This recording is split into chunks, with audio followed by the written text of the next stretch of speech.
میر تقی میر کی ایک خوبصورت غزل پیش کرنے کی جسارت کر رہا ہوں۔ میر صاحب کا کلام کسی تعارف کا محتاج تو ہے نہیں۔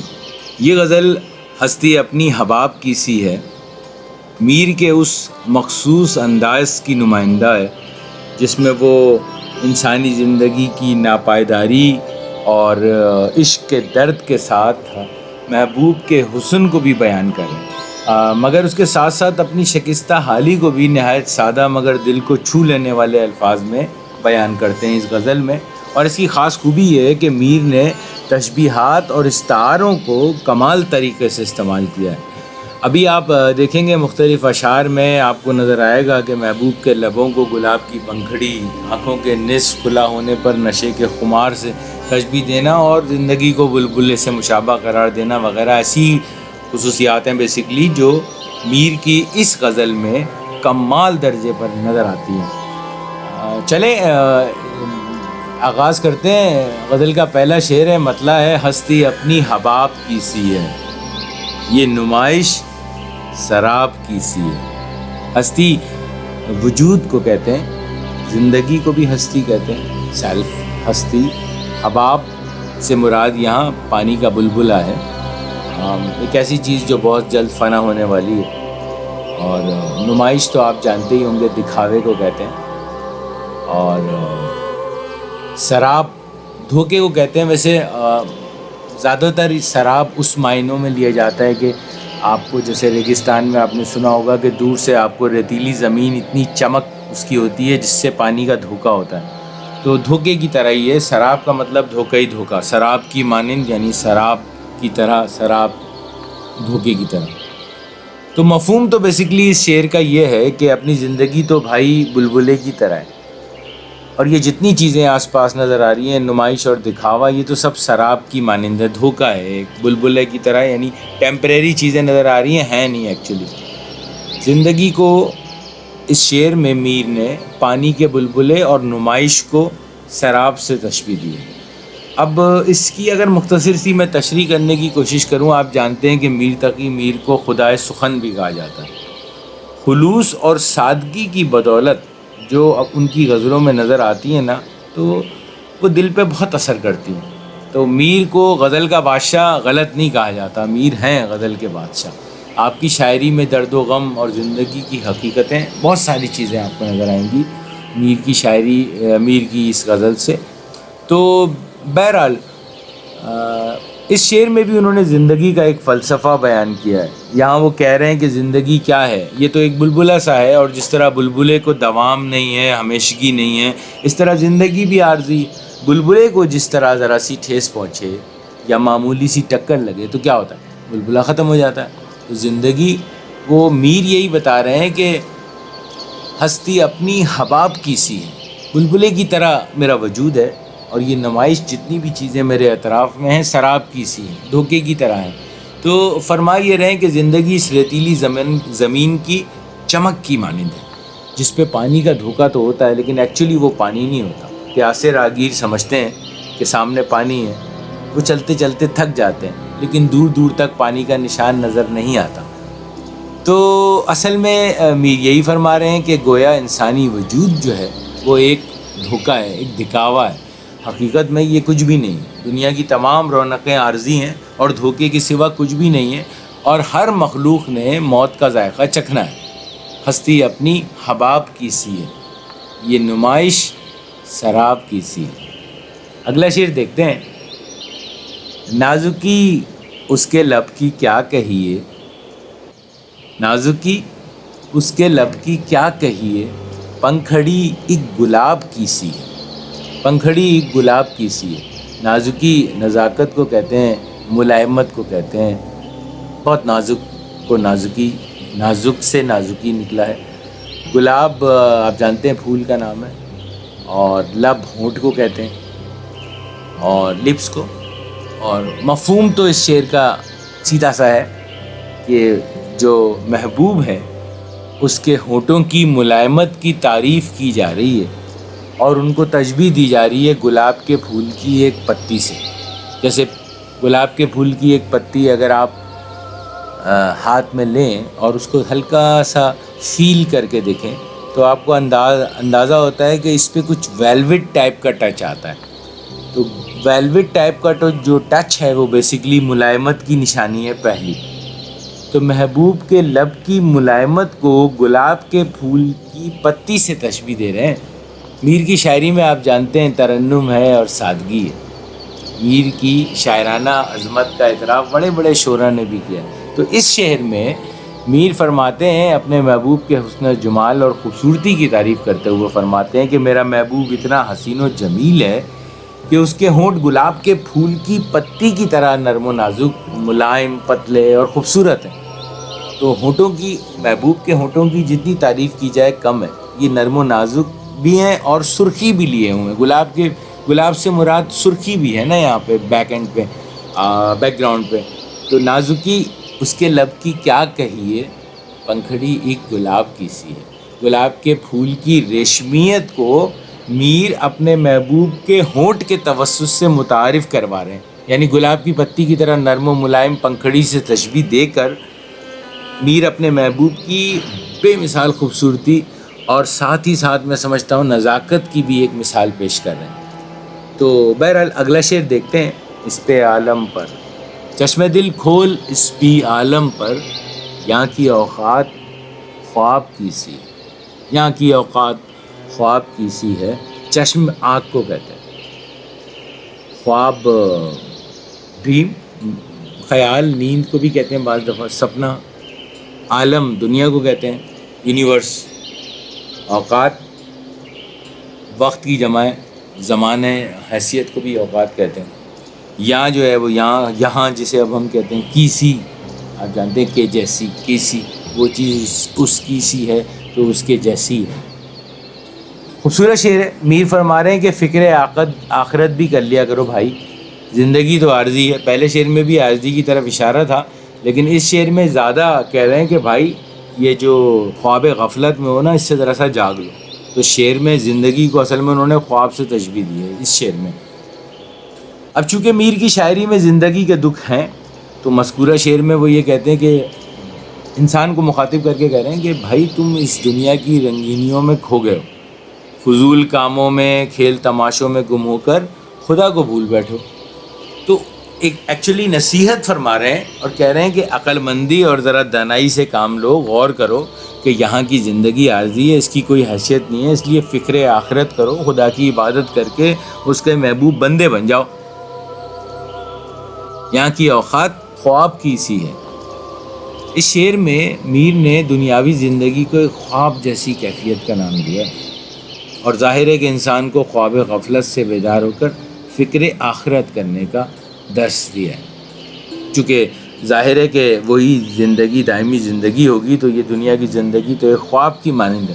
تو اس لیے میر فرما رہے ہیں کہ انسان کو چاہیے کہ وہ دنیا کی زندگی میں نہ کھویا رہے بلکہ آخرت میں بھی کامیابی حاصل کرنے کے لیے ہر ممکن کوشش کرے. تو بہرحال اگلا شعر ہے کہ بار بار اس کے در پہ جاتا ہوں، بار بار اس کے در پہ جاتا ہوں، حالت اب اضطراب کی سی ہے. حالت اب اضطراب کی سی ہے. دروازے کو کہتے ہیں، چوکھٹ کو، حالت سچویشن کو، کیفیت کو، اضطراب بے چینی، انزائٹی، بے قراری. میر نے اس شعر میں جو بے چینی کی جو زبردست کیفیت بیان فرمائی ہے نا، اس کا جواب نہیں ہے، وہ لاجواب ہے. یعنی مجسم اضطراب بن گئے. حالت اب اضطراب کی سی ہے. بے چینی ہونا اور بات ہے، اور خود مجسم اضطراب بن جانا یہ تو کمال کی بات ہے. تو بہرحال میر یہ کہتے ہیں اس شعر میں کہ بے قراری کا عالم یہ ہے کہ میں بار بار محبوب کے دروازے پہ جاتا ہوں اور پھر بھی میری بے قراری ختم نہیں ہو رہی. تو میر فرما رہے ہیں، اس کی مختصر تشریح اگر میں کروں، کہ دلی خواہش پوری نہیں ہو رہی، محبوب کی بے رخی نے پریشان سا کر دیا، ناکامی مقدر بن گئی ہے اور محبوب مل نہیں پا رہا. لیکن میر نے پھر بھی اپنے محبوب سے ملنے کے لیے بار بار جانا نہیں چھوڑا، اس امید پر کہ شاید مل جائے. اس کی چوکھٹ پر مسلسل حاضری دے رہا ہوں. اور اب طبیعت میں اتنی بے چینی، کوئی بھی کام آپ کنٹینیو کریں نا تو طبیعت میں مطلب اس کو عادت سی ہو جاتی ہے. تو جب آپ روز بے چین رہتے ہیں تو طبیعت ایک بے چینی، کنٹینیوسلی بے چین کی کیفیت ہونے لگتی ہے. تو میر یہ فرما رہے ہیں کہ بے اختیار پھر میرے قدم محبوب کے کوچے کی جانب بڑھتے ہیں. محبوب کی بے رخی سے ظاہر ہے کہ دل آلریڈی مضطرب ہے اور کسی پل چین و بے قرار نہیں ہے، چین و قرار نہیں ہے، بے قراری ہے ہر وقت. تو اٹ سیلف وہ اب اضطراب کی کیفیت ہو گئی ہے. بار بار اس کے در پہ جاتا ہوں، عادت ہو گئی ہے نا. حالت اب اضطراب کی سی ہے، اب اس بے چینی کی بھی عادت ہو گئی ہے. تو اٹ سیلف اس بے چینی نے اضطراب کی کیفیت اختیار کر لی اور وہ مجسم نافذ ہو گئی ہے میرے جسم و جان پہ. نقطۂ خال سے تیرا ابرو، نقطۂ خال سے تیرا ابرو بیت ایک انتخاب کی سی ہے. بڑا شاعرانہ اور رومانوی شعر ہے. نقطۂ خال جو کسی چہرے پہ کسی جگہ ہوتا ہے، یہاں محبت کی علامت کے طور پہ استعمال ہوا ہے. ویسے کسی غزل کے بہترین مصرے کو بھی خال کہتے ہیں، نقطۂ خال کہتے ہیں. تو بیت ایک انتخاب کی سی ہے، یعنی ایک منتخب شعر کی مانند. یعنی آپ کے خال اور بھویں مل کر کسی منتخب یا بہترین شعر کی طرح خوبصورت نغمہ بناتے ہیں. آپ اس کو اس طرح بھی لے سکتے ہیں کہ بھووں کے متوازی اور خوبصورت ہونے کو کسی خوبصورت شعر کے وزندار مصرے سے تشبیہ دینا، یہ بھی میر کا کمال ہے کہ جو بھووں کا جو بیلنس ہے اور ان کا جو ویٹیج ہے، اس سے میر نے اس میں شاعری کی اصطلاح استعمال کرتے ہوئے مصرے کا ویٹیج اور وزن کو تشبیہ دی ہے. یعنی جس طرح اس کے بیلنس ہونے سے غزل خوبصورت ہو جاتی ہے، اس طرح محبوب کی بھووں کے متوازی اور خوبصورت ہونے سے پورا چہرہ جو ہے وہ بیلنس ہو گیا. واہ! یہاں میر تقی میر نے اصل میں خوبصورتی کو میرے خیال میں انتہائی نفاست کے ساتھ بیان کیا ہے. اور یہ جو امتزاج ہے بھووں کا صرف فطری حسن ہی نہیں ہے، بلکہ فن سخن کی طرح شعریت بھرا بھی منظر ایک پیش کرتا ہے. گویا کسی شاعر نے بڑا نایاب اور منتخب جو ہے وہ شاعری تخلیق کی ہو. تو ظاہر ہے کہ یہ شاعر کی یعنی میر کی جمالیاتی حساسیت جو ہے اس کا بھی ایک اعلیٰ نمونہ. بہرحال خوبصورت شعر ہے. نقطۂ خال سے تیرا ابرو بیت ایک انتخاب کی سی ہے. اگلا شعر دیکھتے ہیں. میں جو بولا کہا کہ یہ آواز اسی خانہ خراب کی سی ہے. خانہ خراب اجڑا ہوا، تباہ و برباد یعنی آوارہ، اور برباد شدہ گھر یا دل کی حالت کو بھی خانہ خراب کہتے ہیں. بیسیکلی عاشق کی تکلیف اور شکستگی کو بھی، بے بسی کو بھی شاید ظاہر کرتا ہے. خانہ گھر یا مکان کو کہتے ہیں ہاؤس. مفہوم جو ہے آسان ہے اس شعر کا. محبوب بڑا ظالم اور بے وفا ہے. عاشق کی آواز سنتے ہی جو ہے نا اس کے تن بدن میں آگ لگ جاتی ہے اس شعر کے مطابق. تو عاشق کو ویران کھنڈر، خانہ خراب سے تشبیہ دی گئی. تو تشریح اس کی یہ بنتی ہے کہ جب میں نے کچھ کہا تو محبوب نے میری آواز سن کے کہا کہ یہ تو اس خستہ حال، خانہ خراب، ٹوٹے ہوئے عاشق کی آواز لگتی ہے. تو یہ حالت جو ہے یہ بیسیکلی خانہ خراب ہونے کی بھی علامت ہے. اس شعر میں اصل میں میرے خیال میں ہماری جو اردو شاعری ہے اس کے روایتی موضوع کی ترجمانی کی گئی ہے. میر تقی میر ظاہر ہے کہ اپنے محبوب سے یہ کہہ رہے ہیں کہ میں نے تجھ سے بات کرنے کے لیے زبان کھولی. میں جو بولا کہا کہ یہ آواز، کہا کہ یہ آواز محبوب کی طرف سے. میں جو بولا میر تقی میر کی طرف سے. میں جو بولا کہا، کس نے کہا؟ محبوب نے کہا کہ یہ آواز اسی خانہ خراب کی سی ہے. تو پہلے تو اس نے بے رخی دکھائی، بات تک نہ کی. ظاہر ہے یہ بات بھی میرے لیے پریشان کن تھی. اور جب میری آواز سنی تو پھر یہ کمنٹس دیے. تو بے رخی کا برملا اظہار کرنا تو ایک طرف، تیرا مجھے آوارہ مزاج کے نام سے پکارنا، خانہ خراب کے نام سے پکارنا، یہ بھی تو میرے لیے مزید دکھ اور تکلیف کا باعث بنتا ہے. تو مطلب اس کا یہ نکلتا ہے کہ شاعر کی خستہ حالت محبوب کے عشق کی بنا پہ ہوئی. ریزن اس کا محبوب ہی تھا، لیکن شاعر کے بولنے پہ محبوب کا یوں مذاق اڑانا اور اسے خانہ خراب کہنا شاعر کو ظاہر ہے کہ مزید دکھی کر رہا ہے. اگلا شعر دیکھتے ہیں. آتش غم میں دل بھنا شاید، آتش غم میں دل بھنا شاید، دیر سے بو کباب کی سی ہے. آتش آگ یا جلن کو کہتے ہیں، آگ کو کہتے ہیں ویسے زیادہ تر. آتش غم دکھوں کی آگ. غموں کی آگ. اور کباب تو آپ جانتے ہیں، شامی کباب، گھی میں تلی ہوئی قیمے کی ٹکیاں جسے آپ کہہ لیں. یہاں پہ کباب سے مراد جلا ہوا ہے. کباب ہو گیا کوئی چیز تو اس کا مطلب ہے جل گیا. ویسے کباب ہم کھانے کی ڈش میں جب لیتے ہیں تو پھر وہ شامی کباب کی طرح ہوتے ہیں. استعارہ استعمال کیا ہے اصل میں یہاں امیر نے. درد کی شدت میں دل کی کیفیت ایسے ہو گئی جیسے کباب کی بو، یعنی اس میں سے بھی جلنے کی آ رہی ہے. کہتے ہیں نا ہم سے گوشت جلنے کی مہک آ رہی ہے، تو غالب امکان یہی ہے کہ کسی عاشق کا دل جلا ہوگا، کیونکہ کباب کی مہک سے مراد گوشت کا ہی جلنا ہے نا. تو مذکورہ شعر میں میر تقی میر یہ فرماتے ہیں کہ ایک تو محبوب کی جدائی، پھر زمانے کی تکلیفیں، اور پھر زمانے کے ظلم و ستم سے پریشان ایک غمزدہ عاشق. ظاہر ہے کہ دکھوں کی آگ میں دن رات جلے گا. تو ایک آگ سی ہے جو سینے میں لگی ہوئی ہے، اور دل ہے کہ غم کے شعلوں میں بھنا جا رہا ہے. تو شاید یہی وجہ ہے کہ کافی دیر سے جلنے کی بو آ رہی ہے، جیسے کباب کی آتی ہے نا جلنے سے، تو باربیکیو کی بو آتی ہے نا بڑی، جس سے اشتہا انگیز بھی ہوتی ہے وہ کافی.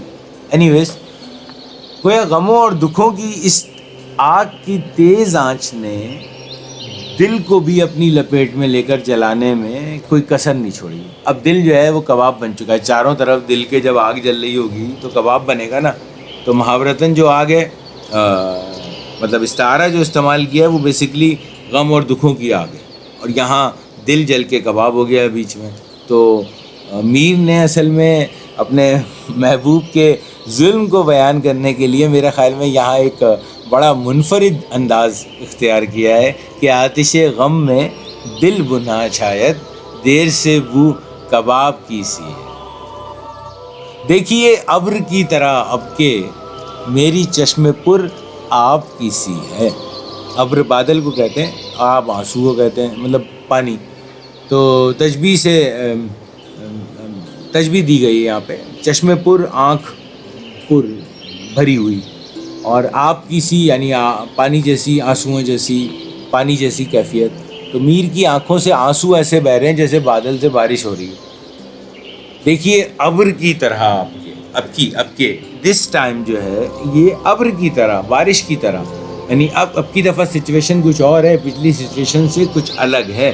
تو اس میں میر تقی میر اپنی اندرونی کیفیت کی جو طاقت ہے نا اس کو بیان کر رہے ہیں، یعنی جذباتی شدت کو بیان کر رہے ہیں. ایک طرف بادل ایک قدرتی منظر ہے جو ظاہر ہے کہ پانی سے بھرا ہوا ہوتا ہے، دوسری طرف آنسو. تو انسانی احساس کا اظہار ہے آنسو جو ہے بیسکلی ایکسپریس کرنے کے لیے عموماً یوز کیے جاتے ہیں نا. تو میر نے یہ تشبیہ اس میں ضبط کیے ہوئے جو جذبات کی شدت ہے اور جو جمال کا جو ملاپ ہے اس کو بیان کرنے میں ایک امپریشن کے طور پہ استعمال کی ہے. تو ظاہر ہے کہ اوور آل اس شعر میں بیسکلی میر تقی میر کے غم، محبت یا شدت احساس کا جو منظر ہے وہ بڑا واضح ہے. دیکھیے ابر کی طرح آپ کے میری چشم پر آپ کی سی ہے.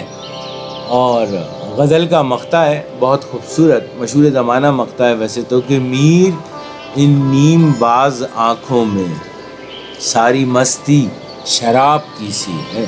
مستی شراب کی سی ہے. نیم باز آنکھیں آدھی کھلی ہوئی ہوں، یعنی ہاف اوپن، آدھی کھلی آنکھیں خمار یا مستی کی حالت کو بیسکلی ظاہر کرتے ہیں. نشے کی حالت میں یا خمار کی حالت میں یا مستی کی کیفیت میں آنکھوں کا آدھا کھلا ہونا، یا نیند کی کیفیت میں، نشے کی کیفیت میں، مدہوشی کی کیفیت میں آنکھوں کا آدھا کھلا ہونے کو تشبیہ دی ہے یا نیم باز کہا ہے. میر تقی میر اس غزل کے اپنی اس مقطع میں کہتے ہیں کہ ان کا محبوب شوق و چنچل ہے، اس کی آدھی کھلی آنکھوں میں شراب کی سی مدہوشی جھلکتی ہے. اس خمار کو آدھی کھلی آنکھوں سے تشبیہ دے رہے ہیں. اور محبوب کے دل کی یہ جو اس کی ایک ادا ہے، یعنی کہ آدھی کھلی ہوئی آنکھوں کی، یہ دل کو لبھانے والی ایک ادا ہے. بھائی محبوب تو محبوب ہوتا ہے، اب وہ شاید سنگ دل ہو، مگر اس کی جو ادائیں ہیں، اس کی جو مخمور نگاہیں ہیں، وہ تو شاعر کے دل کو لوٹ لیں گی نا پھر. تو تشریح اس شعر کی ویسے بڑی آسان ہے. میر ان نیم باز آنکھوں میں ساری مستی شراب کی سی ہے. کسی کی آنکھوں کی اگر تعریف کی جائے اور اس کی آنکھوں سے یہ بتایا جائے کہ کھلی آنکھوں میں جو مستی دکھائی دیتی ہے وہ سراسر شراب کی مستی کی طرح ہے، تو ظاہر ہے کہ محبوب کی محبت کرنے والے کو اپنے محبوب کی ہر ادا سے پیار ہوتا ہے اور وہ اپنے محبوب کی خوبصورتی اور ناز و انداز کا دیوانہ ہوتا ہے. تو اس لیے میر تقی میر کو اپنے محبوب کا ادکھلی آنکھوں سے دیکھنا بھی بہت بھاتا ہے اور اسے محبوب کی آنکھوں میں شراب کا سا خمار محسوس ہوتا ہے. اس سے ایک اور چیز بھی بڑی زبردست یہاں سامنے آتی ہے اور جو کہ پس منظر میں اس مقطع کی تشریح میں میرے خیال سے ہے، اور وہ کچھ اس طرح سے ہے کہ ظاہر ہے کہ آدمی جب باہر کسی سے ملتا ہے پبلک پلیس پہ تو وہ کسی نشے یا مخمور آنکھوں کے ساتھ نہیں ہوتا، کیونکہ یہاں یہ بات نہیں ہو رہی ہے کہ محبوب نے نشہ کیا ہوا، بلکہ ادکھلی آنکھوں سے مستی جو دکھائی دے رہی ہے اس کو نشے سے تعبیر کیا جا رہا ہے. تو جو ادکھلی آنکھیں ہیں وہ زیادہ تر نیند سے اٹھے ہوئے یا کسی سستی کی وجہ سے، یا تو زیادہ تر یہ بیسیکلی قربت کو بہت زیادہ ظاہر کرتی ہے. پبلک پلیس پہ تو ذرا مشکل ہے ایسی آنکھیں، لیکن قربت بہت زیادہ ہو جب کسی ایک ہی جگہ پہ محبوب اور اس کا عاشق دونوں موجود ہوں اور کسی ایسی حالت میں ہو جس میں نیند کے بعد اٹھیں، تو پھر محبوب کی ادکھلی آنکھوں کو دیکھ کے مستی کہا جا سکتا ہے. تو اینی ویز یہ غزل مجھے امید ہے کہ آپ کو پسند آئی ہوگی. میرے خیال میں تو میر تقی میر کی ظاہر ہے کہ شاعرانہ فہم اور انسانی جو احساسات ہیں ان کی بھی عکاسی کرتی ہے. ڈفرینٹ موضوعات کو بڑے تخلیقی انداز میں میر صاحب نے اس میں بیان کیا ہے اور ہر شعر میں بڑے گہرے احساسات باندھے ہیں. تو بہرحال اگر یہ غزل آپ کو پسند آئی ہے تو چینل کو اگر اب تک سبسکرائب نہیں کیا ہے تو سبسکرائب کیجئے، لائک کیجئے، دوستوں میں شیئر کیجئے. رضوان احمد خان کو دیجیے اجازت. آپ کے وقت کا بہت بہت شکریہ.